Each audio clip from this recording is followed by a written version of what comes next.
Okay, well, first of all, thank you so much, Tobias, Matt. I think Caroline is also involved in the course, so thank you so much for inviting me to give this talk. So, as Tobias just said, I'm Miguel. I'm a Ramón y Cajal research fellow now at the University of Murcia, where I came back after 8 years of being researchers in different places of the world. So basically today, what I'm going to present is an expanded version of the 2019 paper, like Are Plants Cognitive, the one we wrote in response to Adam's paper about cognition wars, it's called. The noise. So, and I said it's an expanded version, so with and also with a more philosophical, broader angle, the one that I'm more interested in now. So trying to connect with different discussions in comparative cognition, also with different philosophical positions, naturalistic philosophical positions that I am interested in and that I develop in my work. So thank you so much for having me. And so basically this is kind of the roadmap. So first I'm going to speak about the philosophical context of this research and of my research in particular. Then I'm going to visit three arguments against plant cognition that are more or less present in Adam's paper, and I will go to them one by one and discuss them. Then I'm going to turn these three arguments into three questions. So first of all, it's about cognitive behavior in plants. The second one is about the underpinnings, the electrical chemical underpinnings of this supposedly cognitive behavior, with this label that I don't like that much. But I mean, I'm happy to discuss this neurobiology, and I'm not a huge fan of the label, and I think it brings more problems than other thing, but I'll keep it for the sake of a better word, for the lack of a better word, sorry. And then the last point is going to be about my interest in embodied cognition and how to use it in comparative cognition and also in plants.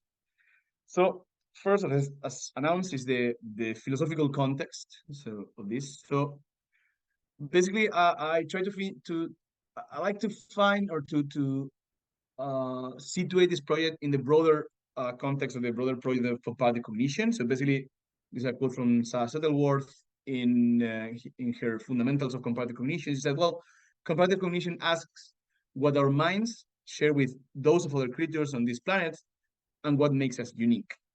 So basically, the idea is that to understand what cognition is and what it consists of, we must look at how it manifests across different tasks. So there are some books here of the covers of books that I like on comparative cognition. This one is in Spanish. I think it's been translated into English. It's an amazing book by my friend Susana Monceau on death behavior of animals and how animals deal with and understand death. It's really cool. Also, we have like long-standing manuals like this one, or Christian Andrews' amazing books on the animal mind and how to study animal minds. So then what I said is I situate the discussion on plants in this broader comparative cognition perspective. Obviously, you say, well, for historical reasons, comparative cognition is anthropocentric and zoocentric. And it makes sense. I mean, it imported concepts from psychology, which is a human-centric discipline, and brought it to comparative cognition, to the study of animals. However, the discussion about plant intelligence are not new at all. So we have papers that have been wrote by Charles Darwin with his son Francis. And basically, my interest, and it's something that I repeat a lot, is that I'm not interested in plants per se. I am more interested in what studying plants can teach us for a broader philosophical discussion, like what is cognition? What do we mean when we talk about cognition, right? So my question is, okay, what can plants tell us about the nature of cognition? What can we learn studying the behavior of plants, right? There's also like some covers of papers and books that you can check on the topic.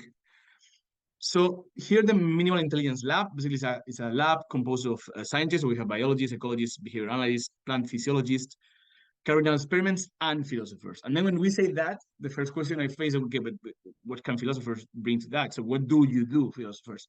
And then the philosophers here can contribute in two main aspects. And I will be happy to know if you think of more. The first one is we can address conceptual issues. So we can, for example, we can help to answer a question like, what is cognition, or what do we mean when we say that an organism or a system is cognitive? So we'll say later I'm not a huge fan of these big questions like what is cognition. I prefer a more piecemeal approach of one by one, and you will see what I mean later. Also, we can address methodological issues. So, for example, issues that has to do with how can we study and compare the behavior of different organisms to determine whether they are cognitive. Also, first of all, this is a big issue, right? I mean, comparative cognition seems to work very well with primates, but no, it doesn't work that well with birds, and it doesn't work that well with insects. Imagine plants. So imagine what happens with green bacteria or slime molds or plants, and then people start questioning everything we find and we say about those distant, phylogenetically distant organisms. Also, methodological issues can encompass biases, like, for example, anthropomorphism, anthropocentrism, anthropofabulation, anthropectomy, or even weird centrism. There is a very interesting work by Christine Andrew and Susanna Monceau, recent, defending the idea that most of comparative cognition is weird-centric. So it's not only anthropocentric, but based on a weird psychology. You know, these Western-educated, industrialized, rich, democratic countries. The whole work on why we should make real human psychology not focusing on attributes of weird countries. And then they say, well, actually, comparative cognition inherited this weird centrism from psychology, from cognitive psychology. So those are some methodological issues that I think philosophers can address. And in my own work now, I'm very interested in those biases, especially in anthropomorphism, anthropocentrism, anthropofabulation, and anthropectomy. So I'm trying to investigate whether embodied theories of cognition can help us with these biases. So this, in a way, connects to what has been called the literature of philosophical naturalism. And then philosophical naturalism can be described in a very broad term. So, for example, like this idea of Geoffrey Smith that philosophical investigation must be continuous with empirical investigations. There are different ways to understand what this continuity should entail, but that's what Paco used to call the empirical informed philosophy of plant cognition, or empirically informed philosophy of plant neurobiology, as he prefers. Also, there's a way to understand philosophical naturalism in the sense of Temero. So he thinks that being a naturalist means, or above everything, that we must avoid conceptual or Hegelian arguments, which is basically arguments from a priori premises to the conclusion that some empirical hypothesis must be true or false. So it's basically this tendency of some philosophers to try to demonstrate or to rebut empirical hypotheses by non-empirical means, taking assumptions and then deriving conclusions from them without any empirical study whatsoever, with any discussion of empirical literature. So Temero calls this Hegelian argument because he traces it back in a kind of jokingly way, I think, to Hegel, but you could call that many different philosophers, I think. So it's called Hegelian for a different name, but it's just conceptual arguments in general, right? And then you can say, well, what can we do with this broad characterization? Okay, how can you put it in practice? Well, that's what we try to do at MinLab. There's a picture of Paco Calvo, the PI of the lab. Here's playing with his toy cabinet. So now the MinLab, and Caroline was there this morning. The MinLab doesn't look like that at all, but that's kind of one of the first MinLabs, I think. And then, for example, we mean, okay, to be naturalist involves promoting empirical investigation of plant behavior, first in lab setting and ecologically valid context, and with methods suitable for plants. For example, when we talk about time-lapse photography or plant electrophysiology, there is an interesting controversy regarding time-lapse photography with plants. So some plant physiologists like Lincoln Tice or Dave Robinson think that time-lapse photography is not a good method to observe plant behavior, and they accuse us of making plants more animal-like. And basically our response here is that, well, it's the only way you can observe what plants are doing. I mean, it's literally the only way. And you need to use time-lapse photography if you want to study how plants are responding to different environments. So there's no other way to do that. And actually, many papers in plant cognition literature are flawed precisely because they don't use time-lapse photography. So in the end, what happens is that we know that plants did something, or we think that plants did something because we observed the outcome, but we don't know what happens there. And I will speak about an example later of this. So again, empirical investigation of behavior, of observable behavior, and with methods that are suitable for the organism in question. In this case, plants. The method is, for example, time-lapse photography. Also, I think it's important to adopt a comparative and piecemeal approach. I mentioned that before. So instead of asking what is cognition, I think it's more interesting to ask, okay, what behavioral traits are required to attribute X, being X, perception, learning, decision making, to an organism. So instead of asking general questions, let's go to more precise and more concrete and practical questions. So what kind of behavioral traits should observe to attribute whatever cognitive traits? And then, okay, do plants exhibit those behavioral traits? So basically what we try to do, or what I defend, like, let's try to look at the empirical literature on animals. Let's see what markers they consider to be essential for these attributions, and then let's look for that on plants. And then if someone tells, so if you find those markers and someone tells you, okay, but this is not this X cognitive trait, you say, well, I'm using the same markers that you used. So either it's not for any organism, or you need to come with a better argument. So a comparative and piecemeal approach. And then the last point is we have to avoid anthropocentrism and zoocentrism. So we need to avoid defining concepts with those biases, but also we need to avoid idiosyncratic definitions too. And it's something that we see a lot in the plant literature, that some people tend to buy into very idiosyncratic definitions, so definitions that only apply to the system we're interested in. And then the risk is that we end up harming the comparative project. So if we use those concepts in different ways, we cannot compare. We cannot risk comparison between them. A toy example of this. So one example is, for example, the notion of behavior. There's a lot of debate whether we can consider, for example, tropistic growth as behavior or not. We think we can, but the thing is that you cannot simply say this is the case. You need to offer an argument for that, because otherwise you are being idiosyncratic in your definitions. A toy example of this is this. So I don't know if you heard about, there's a recent paper that came out, I think it was 2 or 3 months ago. Basically, like experimenters found that plants emit ultrasounds when they are exposed to conditions of drought, of dehydration. And if you alter the frequency of the sound, you can, so human beings can hear it. And then it was reported in the media, like, okay, plants cry when stressed.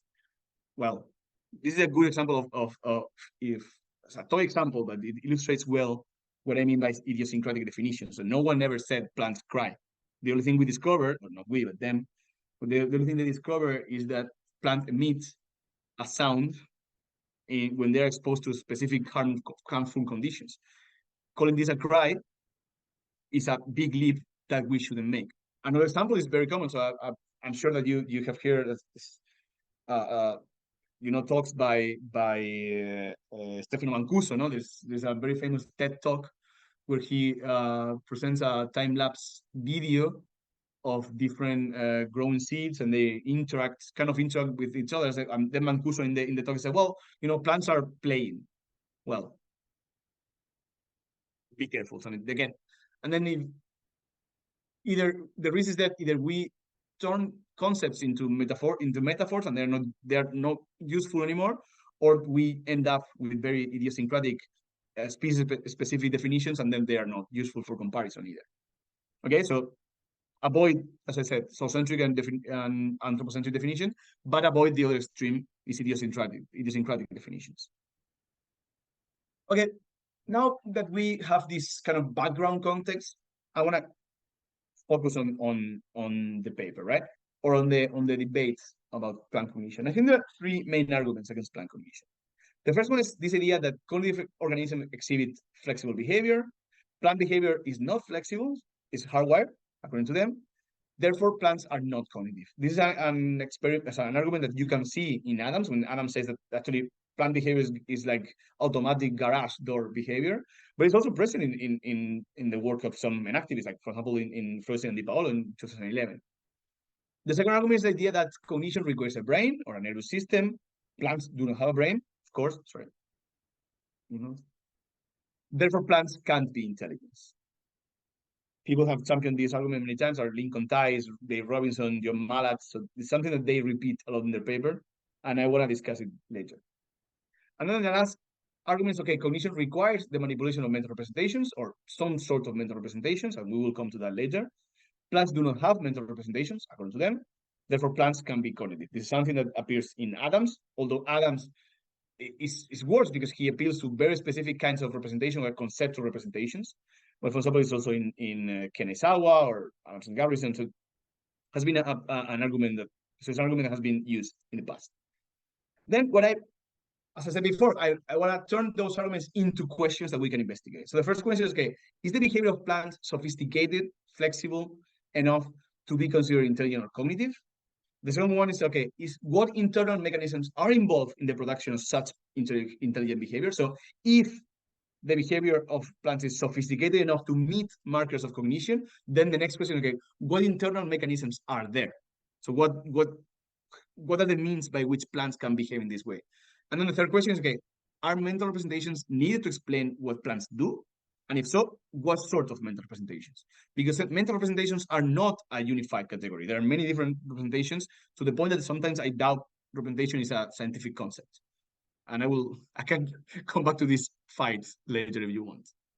So again, if we want to avoid conceptual arguments or Hegelian arguments, we need to ask the right questions. We need to turn these arguments into questions we can investigate. Okay, let's go then to the empirical evidence about plants' behavior. And I say what the empirical evidence suggests, because I know that over-interpretation is always a risk, and we can fall into that sometimes. So first of all, interested in decision-making. So usually decision-making, we say that an organism has made a decision when selects between alternative courses of action, and this selection is not random, but is based on the evaluation of alternative in light of some collected information. So you need to see that there is some rationality, so to speak, in those decisions. It's not just bumping into one option or the other.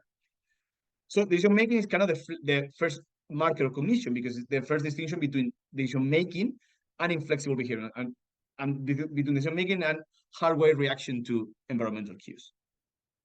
So we had these experiments in early 2011, 2010. Basically, they used examples of abutinal theoplasty, the leaf. And basically what they found is when they grow beside each other in a soil with homogeneous nutrient availability, the root system strongly avoid each other. So they avoid growing in space with competition. However, if you put a nutrient-rich patch between them, then you see that the root system will override their usual anti-competition behavior, tropism, and they will go to root into this in the high-quality region. So you see that there is a level at which the natural behavior is overpassed by a different behavior that is more adaptive, increases fitness, right? And you say, well, this is not that interesting. You could understand this is kind of a threshold, so I can understand suspicious about being not genuine decision making, but some kind of switch on, switch off mechanism. Again, the risk of overinterpretation is there, and I sympathize with that. That's why I want to try to be with a careful eye on these papers. I bring it here because one of the cited papers that the papers that they usually cite when people speak about decision making in plants. Also, we have this example that basically researchers were growing roots of CMA's elder maize on a Y maize, an inverted Y maize. And basically what they found is basically the idea is that plants can grow into one arm or the other. Roots can grow into one arm or the other. Obviously, if there's no stimuli, there are no chemicals, there are no volatiles, there's no preference. You find a kind of a roughly 50% chance of going into the right arm or the left arm, or even going to both. If you introduce a gradient of volatiles, then you see that plants start being repelled or attracted. Again, this is not particularly unexpected. Obviously, they need to adapt to the environment. However, the interesting thing is that this go-no-go decision seems to be sensitive to different combination of chemicals. So you can actually twist the different concentration of different chemicals, and then you see different reactions. You can combine that. That tells you or indicates that this decision is not one by one. It's not just reaction to one environment. So they can actually tailor the phenotypic plasticity, the growing direction, depending on different conditions and taking those conditions in tandem. That's the interesting part. Also, they are sensitive to competition. So if you give them two environments to choose, again, they choose to grow in the arm with less competition. However, and this is also interesting, if you force them to grow in the arm with more competition, then they will grow more shoots. So they will try to overturn the competition in a different way. That's interesting because you see that developmental plasticity in plants is flexible. So it's actually sensitive to environmental conditions. This is why some people, including us, defend that developmental plasticity in plants, unlike in animals, should be considered one kind of behavior because it should be adaptive, flexible, and controlled by the environment, by the organism. Also, we have examples with Calamagrostis canadiensis, which is a kind of grass. When you offer adjacent animals to grow, they choose habitats with the best condition of competition, warmth, and light. So they can integrate information from the different parameters and then choose the best environment. And again, the interesting part is that you can actually combine, you can create more conditions, more growing offers. And then you see that they start discriminating condition in combination. That's, for example, choosing light plus warm soil in preference to others. So you see that they have preferences, and you can. This is interesting because it opens the way to make trade-off decisions. So it seems that the fact that you can consider different parameters and you can combine them, that's what makes it the capacity for trade-off decision making. Also, you see that at the level of the stomata. The stomata, that's those cell structures at the leaves that are involved in the exchanging carbon dioxide and water with the atmosphere. So they're essential for photosynthesis. So, for example, we know that in sunny days, sorry. So opening the stomata supplies the plant with carbon dioxide, which is again vital for photosynthesis.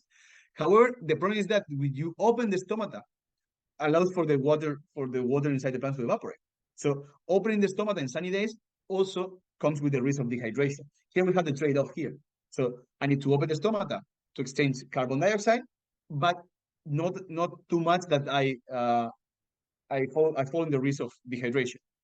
So what we find is that the aperture of the stomata depends on the balance between the level of the water and the level of carbon dioxide. So plants can sense the ratio, the proportion of both parameters, and then adapt how these cells open in different conditions. Also, what we found that what Schuerl found in 2021 is that plants that have lived through a sustained period of drought, so that have exposed to dehydration, can enhance their water efficiency, can stay the capacity to retain water, and then become more resilient to drought by adapting their how the stomata open and close. And they do so in producing stress-related chemicals that are GABA in this case, and retaining for the future. So plants that are exposed to dehydration produce these chemical signals and then adapt in the future. So they become more efficient to retain water than plants that haven't lived through those conditions. So you see that there's some process that looks like learning in a way. So, and I think I'm not stretching the concept of learning too much here, but I'm happy to discuss it with you in the Q&A if you want.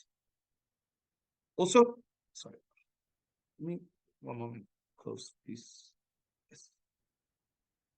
Because otherwise it's gonna be annoying me. Also, we have decision making that involves anticipation of future elements or future contingencies and risk. And this is interesting because it connects with something that Adam says in his papers. Well, if a system has the capacity to anticipate what is going to happen in this environment, that sounds like the right kind of capacity to be a cognitive capacity. Okay? Risk accept. And I said, well, we have this paper by Li and Zhang in 2008. Basically, they use Arabidopsis thaliana, which is one of the most used plants in labs, mostly because the DNA is well known and codified. So basically, what they grew samples of these plants in pots that included 3 different salt concentrations, so from lower to higher, and then basically would dispose vertically. And then what they found is that roots start to bend upwards. So basically, they start growing downwards, like positive gravitopic behavior of roots, and then they start bending upwards before the concentration of salt is harmful. So when they pass from the first salt regime to the second, at the end of the second, they start going upward before touching the third one. And even though they could perfectly grow in the second one. The concentration of salt in the second regime is not harmful for the plant, so they could survive well there. So there's no reason to not keep going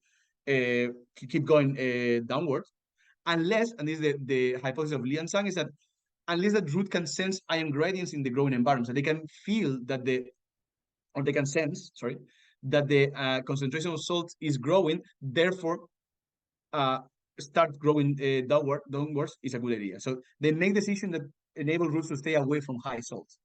Again, they could survive on the second salt regime. However, so it's not a response to the second one. It's a response on the to the change from the second to the from the first to the second. So it seems to be a response to the increase in the amount of salt and not to the absolute amount. Another very interesting example is from Denner and colleagues in 2016. Basically, what they did is they split the roots of Pisum sativum, as garden pea, and they grew them in pots with different nutrient regimes. So one was static, and the other one was dynamic but increasing. So basically, you see here. So basically, you split the roots in different pots. One static amount of food all the time. The other one is dynamic, but it's increasing. So start very low and keeps increasing. What they found is that when the static pot is enough to meet the metabolic needs of the plant will grow more roots in the static one. However, if the static one is not enough, then the plant will grow more roots on the dynamic one, even though the dynamic one is not enough yet to meet those metabolic needs. So even in cases where, even though it grew from the beginning, it's not enough yet. And this is interesting because it fits well with a theory that is used to study rational decision making, which is resensitivity theory. So basically, what this theory predicts is that there must be an inflection point at which we should observe a switch between risk averse, in this case, growing in the static pot, and risk prone behavior, in this case, growing in the dynamic but still insufficient pot. The idea is that there are some conditions at which taking risk is actually rational. And then what the resensitivity theory allows you is to predict this, having taken into account some variables. For example, we know that rats prefer to forage at constant food supply source if they are able to meet their energy requirements. However, if they are not, then they will switch to risk forensic behaviors, so from risking being predated, when the constant food supply is not enough. And then using resensitivity theory, you could predict the inflection point at which the behavior should switch. The interesting thing is that you could use that with plants and analyze the data of their colleagues with resensitivity theory. And what this tells you is what Smith and colleagues conclude is that, well, the study of Denner and colleagues, sorry, demonstrate that the theories of decision making and optimal behavior developed for animals and humans can be applied to plants. So,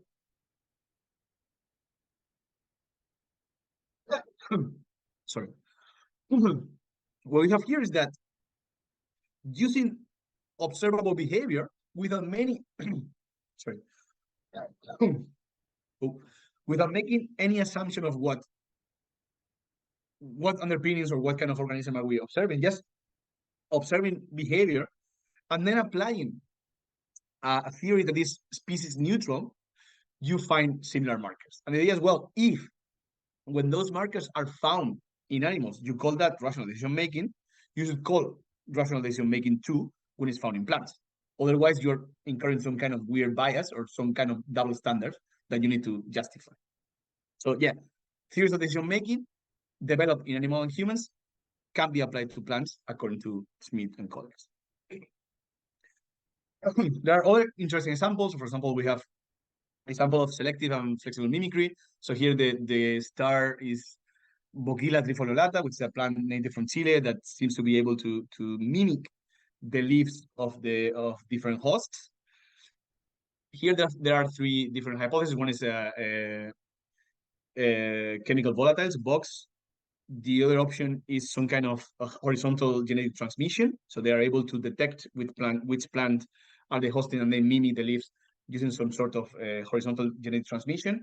The third hypothesis being explored now is vision. So I think it was last year that a paper came out that became very famous, that they basically tested Bocchilla deflorata with plastic vines, and Bocchilla seemed to be able to mimic the leaves of the plastic vines, and then this could rule out the first two hypotheses, box chemical volatiles or genetic transmission, and then should leave only the option of vision. This paper, for example, is problematic because that it didn't include control. So it's one of these papers that become famous, and then after 1 year of people reading it, they discovered it's not as good. So the three options seems to be there, and this paper did not settle the problems yet. Also, we have other cognitive abilities like numerosity, so the ability of plants to keep track of the number of times, the amount of times that some relevant event happens. So we have also examples of swarm intelligence, although I kind of agree here with Lincoln Tice that this could be also one of these examples of idiosyncratic definition. So swarm intelligence in animals, usually, for example, ants, nests or colonies or beehives, things like that, usually is used to appeal to collective behavior of different individuals. However, in plants, is usually applied to describe the collective behavior of the roots of one plant. So there's one individual only. And then I kind of agree with Lincoln Tice and colleagues that maybe it's a stretch of the concept, and maybe we are actually being idiosyncratic in the way we discuss it, in the way we use this concept. So I bring it here because I think it's interesting, but I cannot share the suspicion there. Also, we have also examples of communication, both interspecies and interspecies, from plants that emit chemicals that alert other plants about presence of predators. So these other plants start secreting chemicals that would repel those predators. Here again, some people think that you cannot call this genuine communication because it's not clear that the plants exert those chemicals in order to tell other plants or in order to tell other species. So we have other examples of plants that secrete chemicals that attract predators or of their own predators. So they attract predators of caterpillars, for example. And again, some people are calling attention that maybe call that communication could be a stretch because you seem to lack this first order intentionality. There's a very nice commentary on Animal Sentience, the journal, to a paper that Paco and I published that calls attention to this point. Again, this is the interesting philosophical debate. Are we using the concepts in the same way or not? And I think it's a legitimate and fruitful debate, in my opinion. Also, there's a huge debate about learning. So learning is another quintessential cognitive capacity. For example, we have a learning by habituation. Learning by habituation is just nonstative learning that in which an innate response to a stimulus decreases after repeated or prolonged representation. So we have this example of the crows. You put a scarecrow, and at some point they get used to the scarecrow, and they are not scared anymore. So habituation is one of the simplest and most common forms of learning, and presumably, according to Shuttleworth, this is present in all animal species, right? There's this paper from 2014 by Monica Gagliano and colleagues that basically they exposed examples of Mimosa pudica. So Mimosa pudica is a plant, I think it's native from Brazil, and is well known because when you subject it to mechanical stimulation, when it touches the leaves, it closes. And basically, the idea is that they expose plants to multiple drops of 15 centimeters each one. And then the idea is that at some point, so what they found is at some point they stop folding the leaves. So they exhibit leaf folding habituated behavior. So habituated behavior is interesting because it seems to imply that the organism has detected that the stimuli is not harmful or is not significant, is not meaningful. Therefore, responding to this stimuli is a waste of energy. But however, to prove this, for example, you need to be able to prove that the decrease in the response of the leaf folding habituation in this case is not due to mechanical fatigue. There is some controversy whether the experiment actually is able to rule out this possibility. However, for example, they assume they did. I'm not so sure, but what they did, they made interesting twist that they included different environmental conditions. For example, they created conditions where light was scarce, and to see whether what effects those environmental conditions would have on habituation. And then they found two different interesting things. The first one is that leaf folding habituated behavior occurs before was more persistent, for example, growing energetically costly environments. So in environments where light was scarce, we see that leaf folding habituated behavior occurs. So it actually makes sense. If closing the leaf disrupt photosynthesis, so closing the leaves is more harmful in environment where light is scarce, it makes sense the plant stop folding the leaves in those environments. So the habituation is responsive and flexible, and so it's flexible and it's responsive to the environmental condition. This is really very interesting. And the second thing is that the habituated reflex could last up to 28. Sorry, for some reason the number doesn't appear. Up to 28 days. So you see long-term memory here, or something like long-term memory. Also, we have associative learning, which presumably is way more cognitively demanding.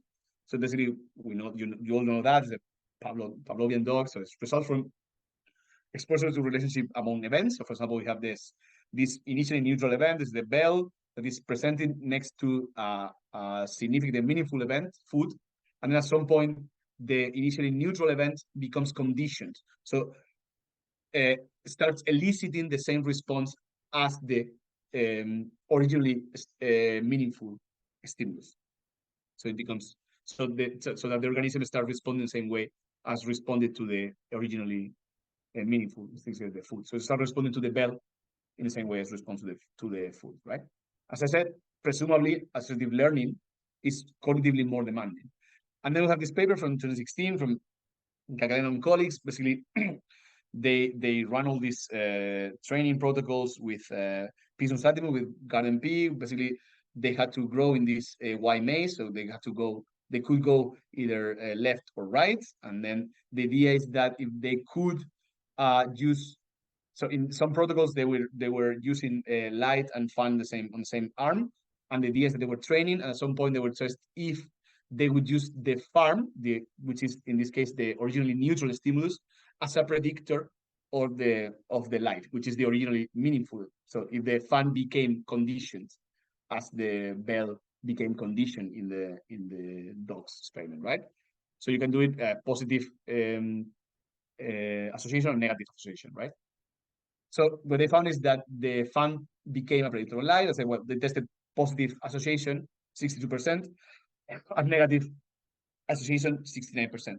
So this paper became, it was a huge impact, and it sparked a lot of this discussion. So a lot of discussion had to do with statistical problems, so not enough subjects, 62%, 69 doesn't look that robust. Also, there were some exact replication by Markle and everything. So in 2020, and they report that it's not true that there is associative learning in pea plants. However, and it's very interesting, it's actually very, very illustrative, I think, of the work of the Min Lab and the work of Paco Calvo. So basically, it was Adi Poche. He spent 3 years studying. I think originally he's an ecologist. He spent 3 years studying the experiments on learning in plants, and 3 years studying carefully the original experiment by Gagliano and the replication by Markle. And they found 11 different issues. So this is a paper that came out this couple of weeks ago. It's a case study in learning. So 11 issues that have to do with the experimental setup.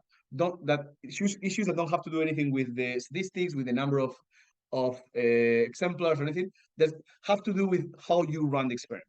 For example, they found out that neither Monica nor Marco did time lapse. And then again, basically what Monica and Markel did. So they start growing the seeds, and then they came up the fourth day after of the training and the test, and then they look from above and see, okay, in which arm did the plant grow. However, you do that, you don't know what happened there. So you don't know if the plant actually grew there or it was growing upward until it touched it. So bump it into the arm, and then it went to there. So you cannot really like rule out the possibility that it's just mechanical stimulation and just bumped into the ceiling of the whiteness, if you want. So there is no real information about what happened there.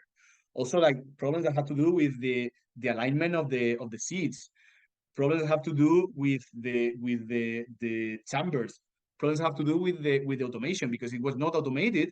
Then all the time experimenters had to go into the room, which means changing the humidity, changing the temperature, and that are elements that we know that affect growing conditions.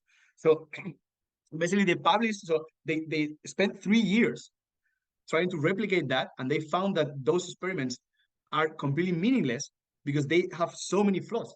So even if Monica was right that her plants exhibit that, or Markel, those experiments don't tell us anything because they are not good experiments of that.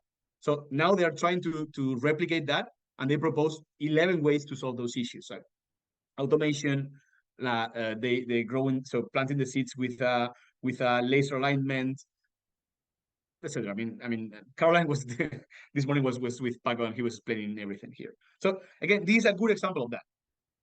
So, and the thing is, for me, the real the conclusion that I draw from here is that most of those problems are problems that are only visible for people who are trying to replicate the experiment. So if you receive the experiment the first time you're a reviewer, most likely you are not going to find on any of those issues because you haven't tried to do that yourself, and then you don't haven't bumped to those issues yourself. Right. So now in mid-lab, they're going to try to replicate they are going to attempt a conceptual replication, solving those 11 issues of the original paper and the replication. So we don't know for what we know. So we don't know whether plants or Pisum sativum learns by association yet. Okay, so coming back to the 3 arguments I mentioned before. So the first one is that cognitive organisms exhibit flexible behavior. Plant behavior is inflexible hardware, therefore plants are not cognitive. Well, I think this argument can be problematized. I think considering what we know from the empirical literature, with all the problems we know, I think we shouldn't be so sure that plants are not cognitive. Importantly, when they say plants are cognitive, I'm not saying plants are able to do anything. I mean, I don't expect plants to have episodic memory, for example. I say that plants have some abilities we call cognitive in different organisms, or in other organisms, mostly in humans and non-human animals. So the second argument is, okay, cognition requires a brain or a nervous system. Plants do not have it, therefore plants can be intelligent. Okay, let's gonna look for this second argument. So it's gonna look inside plants, so to speak. I don't know for some reason this image. So basically, right now, the hypothesis that some people are working with is the idea that we can find functional similarities to animal nervous system in the vascular system of plants. So we know, yes, we know plants don't have neurons. We know plants don't have brains, sure, but maybe they have their own substrate to produce functionally similar results. So Paco and Chihuahuas, they have been using this idea of phytonervous system. Also, there's this relatively recent papers in 2021 by Miguel Tomé and Rodolfo Ginás, where they actually defend that in light of all the discoveries of plant electrophysiology, we should consider the possibility of broadening the definition of a nervous system. And basically, what they defend is the idea that we should define nervous system functionally and not anatomically. And if we define nervous system functionally, then it's not so clear that plants should be excluded from having a nervous system in this way. So, as I said, yeah, plants do not have brains or nerves. However, their vascular system, basically the phloem and the xylem, seems to, so they have cells capable of electrical signaling and transmission, and maybe, and this is the idea, they can contribute to the emergence of cognitive behavior. So here, an example of plants with electrodes. a usual example of plant electrophysiology. So basically, with plant neurobiology, uses techniques of electrophysiology to uncover the ways in which plants collect, transmit, and integrate information among the different structures. So for example, we know that, and we know from the beginning of the 20th century from both, that plants produce and support action potentials with the same threefold phases of polarization, depolarization, and hyperpolarization. And we know that these electrical signals are transmitted in the membrane of the cells via the flow and the cellular cambium. So for example, we know that wounds produce action potential inside plants, and it seems to be related to some responses. Also, for example, Johnny and Paco, they published this paper recently when they compare action potentials in animals and action potential in plants, and they find some interesting differences. Some of them have to do with variation in molecular components, on electrical and signaling properties. However, they also defend the idea that the functional characteristics that distinguish action potential from other electrical potentials in animals and non-human animals, in human and non-human animals, remain intact in plants. So and I'm quoting from them, say, well, plants' action potential are induced by voltage depolarization, follow an all or nothing principle, possess a threshold potential, and travel at constant velocity and amplitude. They also follow the threefold structure of neural action potentials. Moreover, plants' action potential exhibit absolute and relative refractory periods post-firing. So it seems that the characteristics that are functionally similar in human and non-human animals are also present in action potential of plants. So the idea against that, or the hypothesis that plant and animal action potentials are functionally similar in that they both serve rapid, reliable means of electrical signal transmission. So they seem to follow similar patterns of initiation, propagation, and termination, and they ensure effective communication between different organs and response to stimuli. Also, we know that some of the most common neurotransmitters, such as acetylcholine, glutamate, dopamine, GABA, are found in plants. And for some of them, we know that glutamate and GABA are actually signaling molecules for plants. So the compounds disperse in ways that reminds to the efficient patterns of neuromodulators in animal system. And also with glutamate, for example, catalyze a surge in calcium concentration. So it facilitates electrical signal transmission, for example, post-injury. So we have, again, same molecules and interesting functional similarities. So if I go to a quote from Adams, well, if one attributes cognition to plants, one must be prepared to find the mechanisms to support such attribution. Yes. However, and I'm now quoting Rouleau and Levin, sure, but we shouldn't rule out the possibility that the same functional possibilities can be performed by different anatomical structures. So we should be able to the possibility of multiple realizability of different functions. Say, well, if different organizations of nervous tissue can achieve the same functions, the possibility that cognitive capacities, including sentience, can be achieved by other tissues should be considered.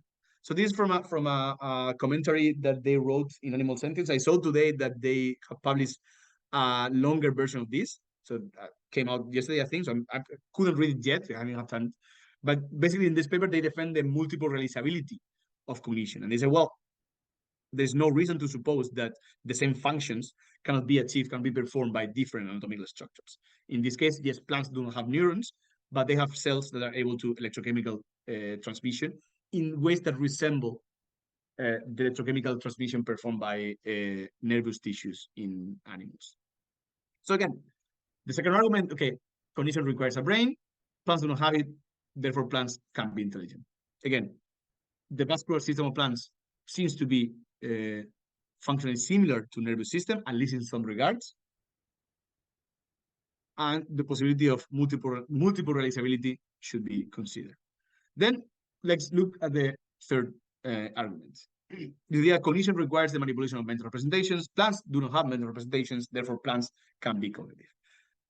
And here's, I want to bring embodied cognition, and you will see why. So for example, if I go to Adams, he says, well, since plants and bacteria lack beliefs or concepts, the higher level discriminating representations associated with genuine knowledge, what they do isn't really cognition. And then I think here we can bring three critiques. So first one, well, the notion of representation is not a well-defined notion. So if you go to literature, I spend a big part of my PhD training with this notion, mostly because I did my PhD with Dan Hatton. He was obsessed with the notion of representation. And what you find is actually there are many different notions of representations are there. So from very higher level, the ones that Adams is defending, to very low level, like structural representations. So now today I was seeing Pizzini on Twitter defending this idea of structural representation being functional.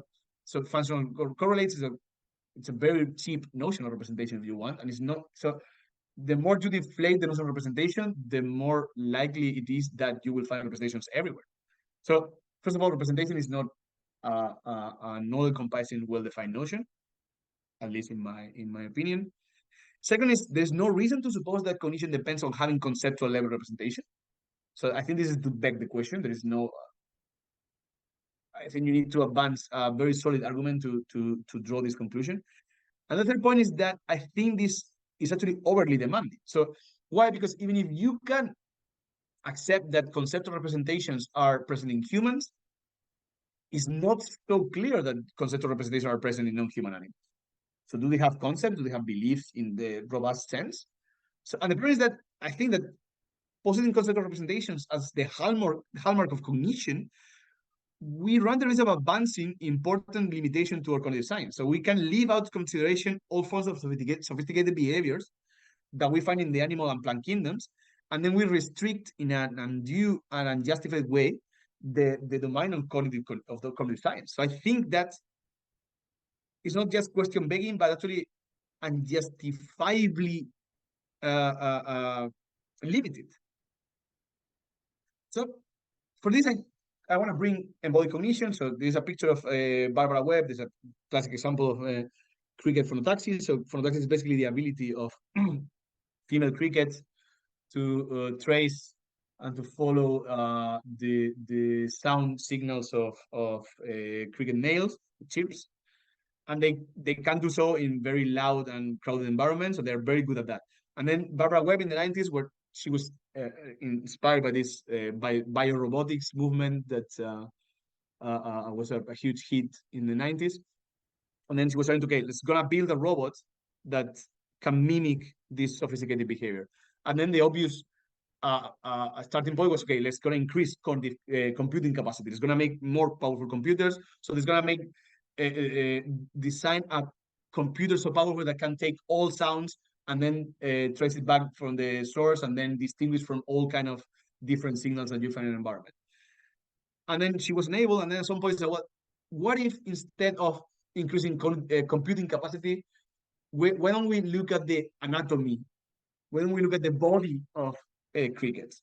And then she found out that actually the auditory system of cricket is not hyper sophisticated. It's so well designed that it actually responds only to the right signals, and then the architecture of the eardrums and the whole auditory system is actually very well designed to this task. So in the end, what she ended up was, okay, what if cricket phonotaxis is not about computing, but it's about having the right body or having a body that is able to perform that?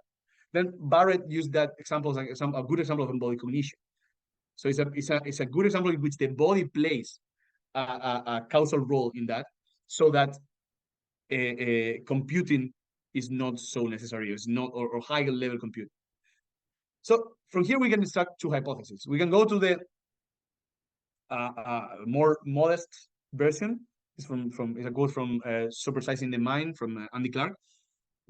Clark is a defender of representations, but he's also someone who recognizes that once you introduce the body, then computation or representation can be simplified. So, well, considering cognition as an embodied process entails that the kind of internal representations we deploy and the forms of computation and control required of the biological brain are often importantly transformed. So, and by transform, he means simplified. We don't need super higher level representations if we have a well-adapted body. Also, we have the non-representational approach. Well, maybe what we have is that plants have evolved morphological structures that allow them to navigate the environment in flexible and sophisticated ways. And these structures could be enough to explain the kind of cognitive behavior we observe in plants without representation. So if the thing is that if we deflate the notion of representation, maybe embodied cognition can meet this notion of representation. Why? Because embodied cognition seems reasonable to think that makes it that the complexity of representations and computation is lower. But maybe for the kind of behaviors, the cognitive behavior we observe in plants, they don't need representations, and what we need to observe is what they can do with their plant bodies, right? So again, the argument according to which cognition requires representations and plants are not cognitive because of that, I think can also be problematized. So just to conclude, and I think I'm way over the time, so sorry for that. First of all, I think that a naturalist approach to comparative cognition requires observing all the species behavior. So we should pay attention to behavior regardless of any consideration first. Also, we should use methods that are adequate to the biological models that we're interested in. So we should ask, for example, does organism O exhibit the behavioral traits required to attribute cognitive capacity C? How can we explain C, what internal and external mechanisms intervene in O doing C? So these are the kind of questions that a naturalist should ask, in my opinion. Also, I think it's important to consider that adopting non-animal models of, for example, plants, can help us advance the discussion about the nature of cognition. For example, we can learn that maybe brains are not needed to achieve some cognitive behaviors. However, it's also important that much more research is needed. So many papers there are actually not as robust as we might think. And I also think that, and this is an invitation for philosophers to join the comparative cognition debates, that I think we have much to say in this debate. For example, we can help to define the traits required to attribute cognitive capacities. We can help clarifying the meaning of concepts, and also we can help analyzing the empirical evidence. So we can actually play a role in labs and help analyze the empirical evidence and helps researchers to see whether they are incurring in biases on things like that. So yeah, thank you so much for your attention. I'm sorry for the time.